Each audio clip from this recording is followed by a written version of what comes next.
क्या वो पूरी रात वहीं थे?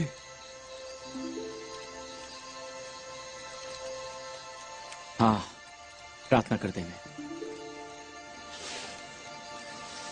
तुम्हें याद आती है? क्या? वो नाव, गलील।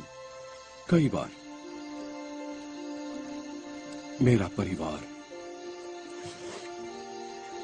और अपनी पत्नी का खाना नहीं। वो मुझे याद नहीं आता। पर वो नाव, हाँ, वो मुझे याद आती है। वो आजादी, खुला सागर।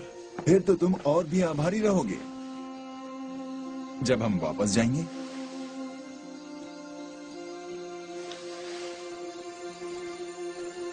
हम वापस नहीं जा रहे। हम सब जानते हैं सब कुछ पहले जैसा नहीं रहेगा। हम वापस नहीं जाएंगे। ये परमेश्वर की करनी है।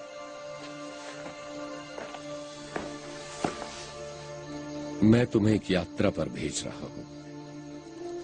तुम 12 को 2-2 की जोड़ी में परमेश्वर के राज्य का शुभ समाचार साझा करने को, और जब तुम जाओ हर एक को बताओ स्वर्ग का राज्य निकट है।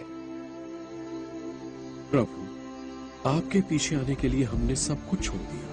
हाँ पतरस, तुमने छोड़ दिया। तुम सब ने छोड़ दिया। और वो जो छोड़ चुका है अपना घर, भाई या बहन, पिता या माता, पत्नी या बच्चे, या देश, मेरे और सुसमाचार की खातिर 100 गुना ज्यादा पाएगा, दंडित होगा और अंत में अनंत जीवन पाएगा।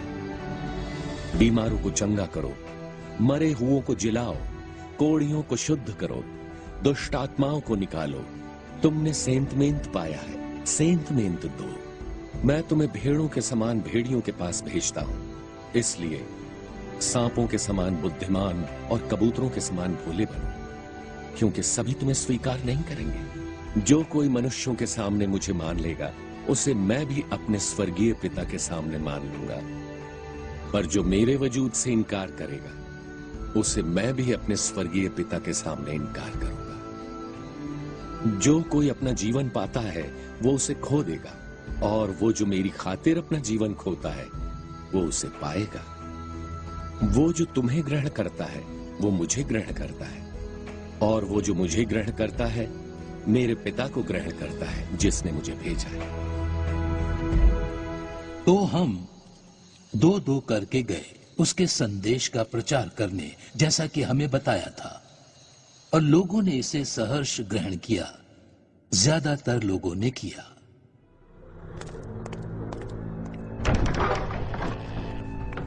गैलिली, डिकापोलिस, यरूशलेम, यहाँ तक कि जॉर्डन के पार भी ऐसा लगता है जैसे पूरा संसार इस यीशु नासरी के पीछे जा रहा है। और तुमने बस गौर किया? खैर, आखिर हम क्या करने वाले हैं? मैं सोच रहा हूँ। वैसे हम यहाँ बिना कुछ किए बैठे नहीं रह सकते। मास्टर ज़ेरा, क्या क्या क्या क्या क्या तुम देख नहीं सकते हम यहाँ सभा कर रहे हैं? क्या बात है? विघ्न के लिए मुझे क्षमा करें। लोगों का एक झुंड आया है एक स्त्री को लेकर जो व्यभिचार करते पकड़ी गई, और वो भी एकदम रंगे हाथ। वे उसे लेकर यहाँ आए हैं। खैर, तो क्या हो गया? तुम्हें व्यवस्था मालूम है। कुछ दूसरों को कहो, पथराव करो उस पर। ठीक है। खैर, तो इस यीशु के बारे में हम क्या करें? वो हमारे प्रभावों से लोगों को निकाल रहा है, हमसे दूर। रुको, वापस आओ यहाँ। कहाँ जा रहे हो तुम? ये बहुत ही खास है। वो व्यभिचारिणी, उसे अपने साथ लेकर हमारे साथ आओ। पर क्या होगा क्या उसके? तुम खामोश रहोगे? मुझे एक बात सूझी है। आओ। तुम अपने प्राणों के लिए विश्राम पाओगे, क्योंकि मेरा जुआ सुलभ है।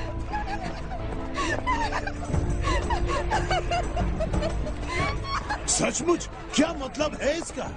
यीशु अंधे लोगों की आंखें खोलते हैं, है ना? तो फिर हम भी अंधों की आंखें खोलेंगे, उसके इन अंधे अनुयायियों की।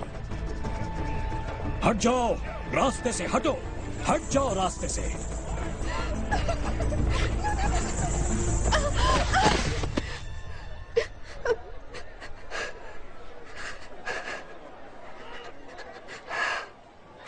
रबी, ये औरत, हमने इसे व्यभिचार में रंगे हाथों पकड़ा है। आप जानते हैं कि मूसा की व्यवस्था यह आज्ञा देती है कि ऐसी स्त्री पर पथराव किया जाए। अब रबी, आप क्या कहते हैं?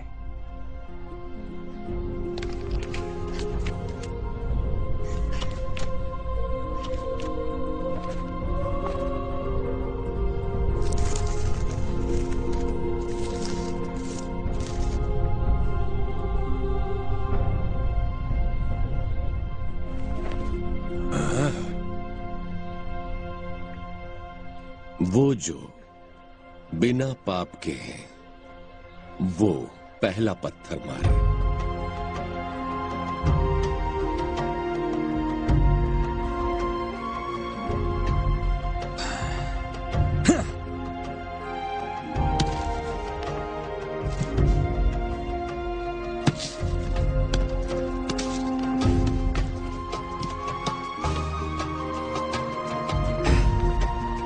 चलो चले। हे स्त्री, तुझ पर आरोप लगाने वाले कहां गए? क्या किसी ने तुझे दंड की आज्ञा नहीं दी? किसी ने नहीं प्रभु। फिर मैं भी तुझे दंड की आज्ञा नहीं देता। जा और फिर पाप न करना। धन्यवाद।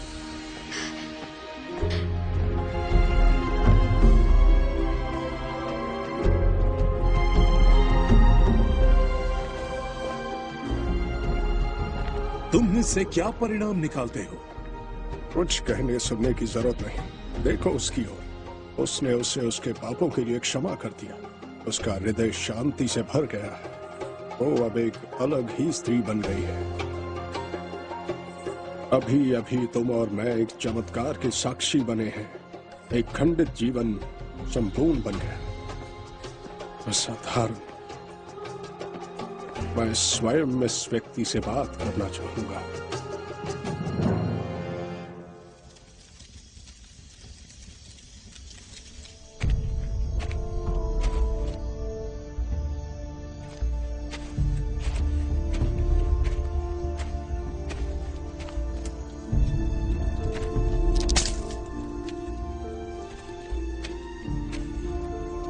स्वामी निकोदेमस, मैं यहाँ रब्बी से मिलने आया हूँ, उससे बात करने। रब्बी, मैं मानता हूँ कि आप परमेश्वर द्वारा भेजे गए गुरु हैं।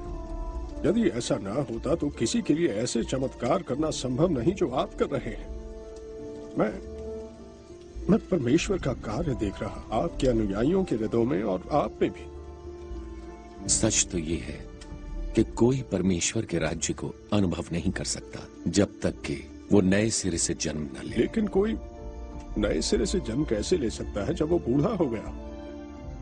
जो शरीर से जन्मा है वो शरीर है, और जो आत्मा से जन्मा है वो आत्मा है। लेकिन ये कैसे हो सकता है? तू इजराइलियों का गुरु होकर भी ये बातें नहीं समझ पा रहा है? तुझे नए सिरे से जन्म लेना होगा निकोडेमस, अपने हृदय में।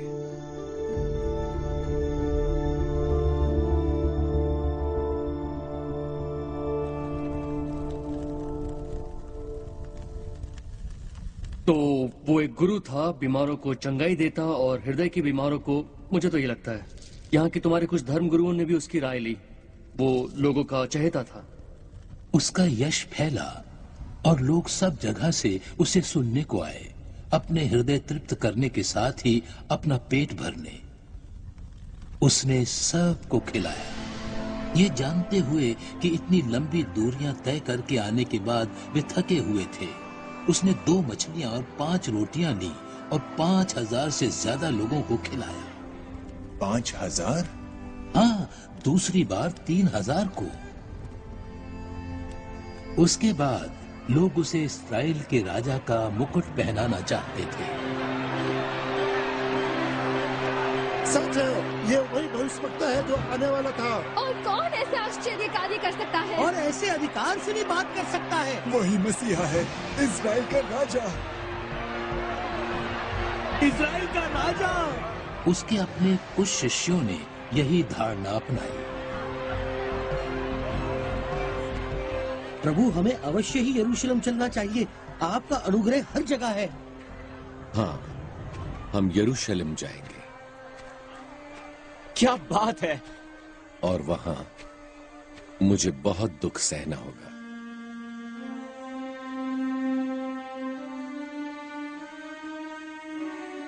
मैं नकार दिया जाऊंगा अगुओं, महायाजकों और व्यवस्था के गुरुओं द्वारा। नहीं। और वहां मुझे मरना होगा।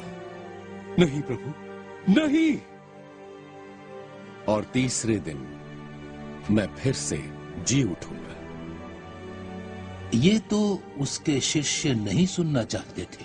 कुछ ने सोचा था कि यीशु एक सांसारिक राज्य स्थापित करने वाले हैं, पर यीशु का एक अलग ही लक्ष्य था। जो कोई भी तुम में बड़ा बनना चाहे उसे सेवक बनना होगा, और जो कोई भी पहला बनना चाहे उसे दास बनना होगा। जैसे मैं तुम्हारे बीच सेवा करवाने नहीं बल्कि सेवा करने और तुम्हें जीवन देने, बहुतों के लिए फिरौती देने। बहुत से लोग अचंभित हुए और अन्य उदास और कुछ और नाराज। बहुत सी बातें जो यीशु ने सिखाई लोगों के लिए सुनना कठिन हो गया। प्रेम करो अपने शत्रुओं से, जो घृणा करें उनकी भलाई करो। मैं जानता हूं आप में से कुछ मेरे पीछे चलते हैं क्योंकि आपने वो रोटियां और मछलियां खाई और तृप्त हुए हैं। उस भोजन के लिए काम न करो जो नष्ट हो जाता है, पर वो भोजन जो अनंत जीवन तक चलता है, वो है जो मैं तुम्हें देता हूं। जीवन की रोटी मैं ही हूं जो स्वर्ग से आई है। यदि कोई इस रोटी में से खाता है वो अनंत काल तक जिएगा, और जो रोटी मैं तुम्हें देता हूं वो है मेरा शरीर, जो मैं दूंगा संसार के जीवन के लिए। कुछ लोग उससे दूर होने लगे क्योंकि ये एक सांसारिक राजा चाहते थे। वे यीशु के उपदेशों को नकारने लगे, और यहाँ तक कि 12 में से एक ने शैतान की परीक्षा में पढ़कर मामला अपने हाथ में लेने की कोशिश की।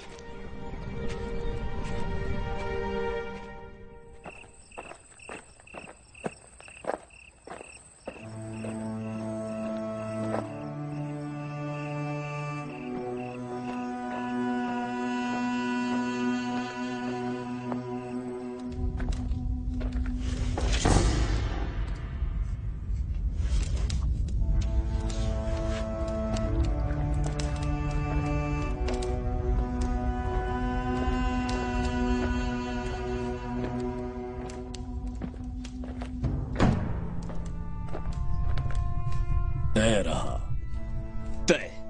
चांदी की 30 मोहरें, और मैं यीशु को तुम्हें सौंप दूंगा।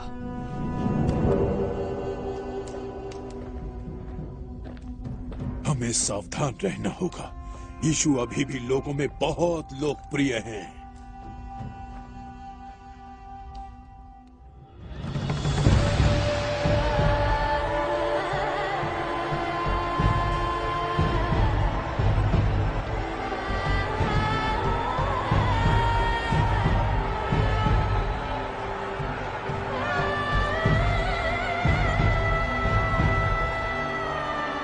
हमें बुद्धिमत्ता का इस्तेमाल करना होगा ताकि हम लोगों को उसके विरुद्ध कर सकें।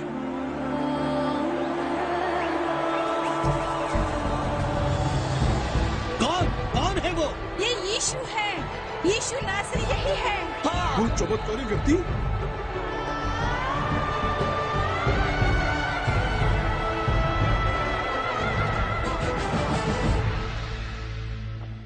एक भीड़, वो भीड़ जुटा लाता है और इन्हें इसके लिए उत्साहित करता है। मैं तुम्हें बता दूं, बात हाथ से निकलती जा रही है।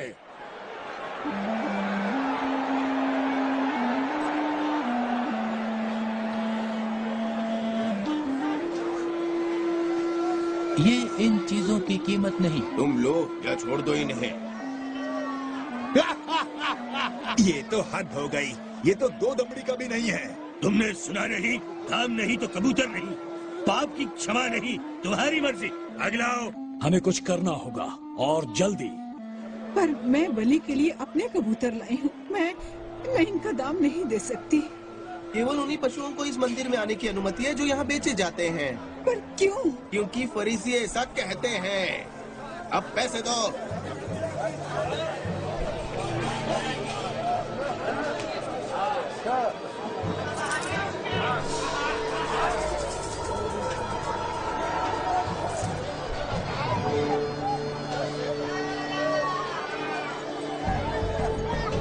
प्रभु,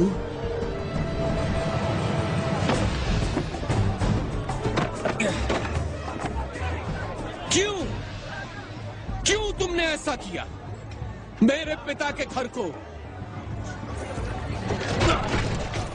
व्यापारियों का घर मत बनाओ। ये घर तो प्रार्थना का घर है। मेरा पैसा, मेरा पैसा!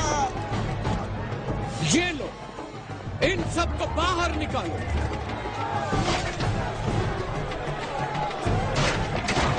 कैसे तुम इस तरह लोगों का फायदा उठा सकते हो? क्या तुम्हें परमेश्वर का भय नहीं है? इन सबको बाहर करो। रुको, रुको! क्या मतलब है इसका? क्या? ये लिखा है कि मेरा मंदिर प्रार्थना का घर होगा, पर तुमने उसे डाकुओं की खोह बना दिया है। नहीं! यीशु नासरी, किस अधिकार से तुम ये कर रहे हो? किस अधिकार से? इस मंदिर को नष्ट कर दो और मैं इसे 3 दिन में फिर से खड़ा कर दूंगा। क्या? इस मंदिर को बनाने में 46 साल लगे और तुम इसे 3 दिन में खड़ा कर दोगे? तुम एक पागल इंसान हो। हाय है तुम पर शास्त्रियों और फरीसियों, पाखंडियों! तुम सफेद खबरें हो।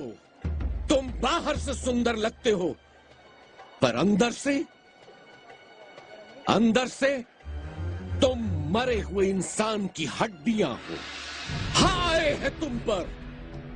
तुम स्वर्ग का राज्य मनुष्यों के लिए बंद कर देते हो अपने ही नियमों से, वे नियम जिनका पालन तुम स्वयं नहीं कर सकते, और तुम परमेश्वर के सबसे महत्वपूर्ण पहलुओं को नजरअंदाज करते हो, जैसे धार्मिक न्याय, दया और विश्वास। हे यरूशलेम, तूने भविष्यवक्ताओं को मौत के घाट उतार दिया, उन पर पथराव किया जिन्हें सहायता के लिए भेजा। कितनी बार मैं तुम्हें संभालूं जैसे एक मुर्गी अपने चूजों को संभालती है अपने पंखों के नीचे, पर तू मुझे करने नहीं देगा।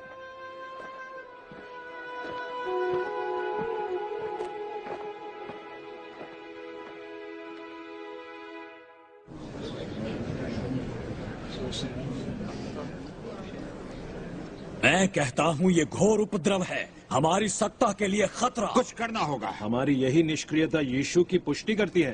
क्या हम बस खड़े देखते रहें जब वो हमारे लोगों को भटकाए? फिर भी मैं उसके सिद्धांतों में कुछ ऐसा नहीं पाता जो हमारी अवहेलना करे। मैं सहमत हूं, उसकी शिक्षा ठोस है। ठोस? तुमने आज वो खलबली नहीं देखी? फिर भी हमें ये स्वीकार करना होगा कि जानवरों को बेचना हाथ से निकल चुका था और लोगों का असंतोष इस विषय में कोई नई बात नहीं है। शायद, पर मंदिर में उपद्रव अगली बार ये कहां तक जाएगा? और मैंने ये सही सुना है कि वो स्वयं को यहूदियों का राजा कहता है। आपसे क्षमा चाहूंगा कैफा, लेकिन उसके अनुयायियों ने उसे ये नाम दिया है। फिर भी उसने इससे इनकार नहीं किया, जिससे उस पर देशद्रोह का आरोप लग सकता है। फिर एक पर्याय सोचो, बजाय पूरे राष्ट्र को खो देने के, बेहतर यही होगा कि एक ही मनुष्य को मरना पड़े। मैं तुमसे सहमत हूं कैफा। मैं भी। यीशु नासरी हमारे देश पर सिवाय मुसीबत के और कुछ नहीं लाएगा। उसे रास्ते से हटाना होगा। जितना जल्दी इसका अवसर मिले। और उस मंदिर वाली वारदात के बाद हम नहीं जानते वो कहां है।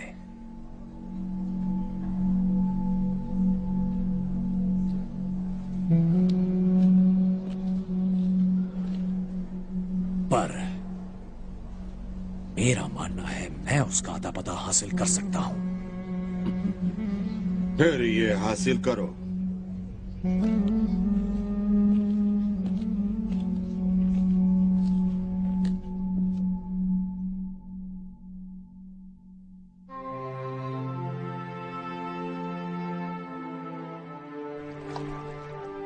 नहीं प्रभु, ये तो एक सेवक का काम है, आपके लिए नहीं। शिमोन पतरस, तू मुझे प्रभु कहता है और ये उचित भी है क्योंकि मैं वही हूं। अब क्योंकि मैंने तेरे प्रभु और गुरु ने तेरे पांव धोए हैं, तुम्हें भी एक दूसरे के पांव धोने चाहिए। मैंने एक उदाहरण कायम किया है कि तुम्हें भी वही करना चाहिए जो मैंने तुम्हारे लिए किया है। इसी से ये सारे मनुष्य ये जान पाएंगे कि तुम मेरे शिष्य हो, यदि तुम आपस में प्रेम रखोगे। मुझे खुशी है कि मैं ये समय तुम्हारे साथ बिता सका।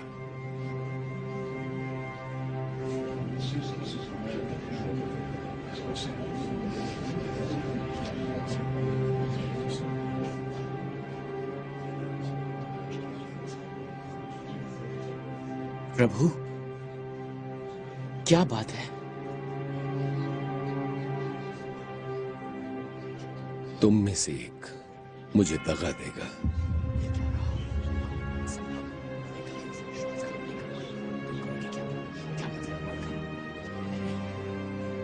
प्रभु, वो कौन है? क्या वो मैं हूं? वो जिसे मैं ये रोटी दूंगा, वो मुझे धोखा देगा।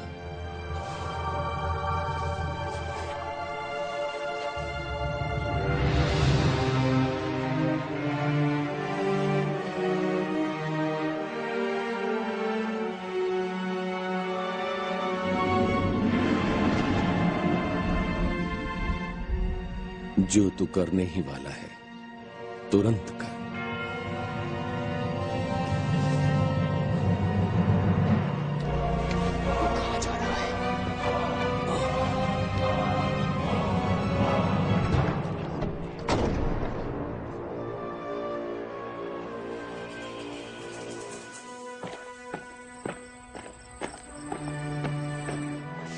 लो और खाओ, ये मेरा शरीर है जो तुम्हारे लिए तोड़ा जाता है।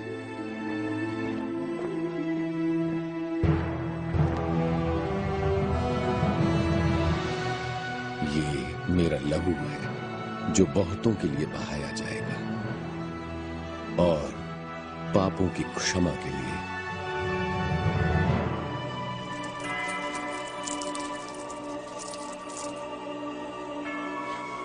अब वो कहां है?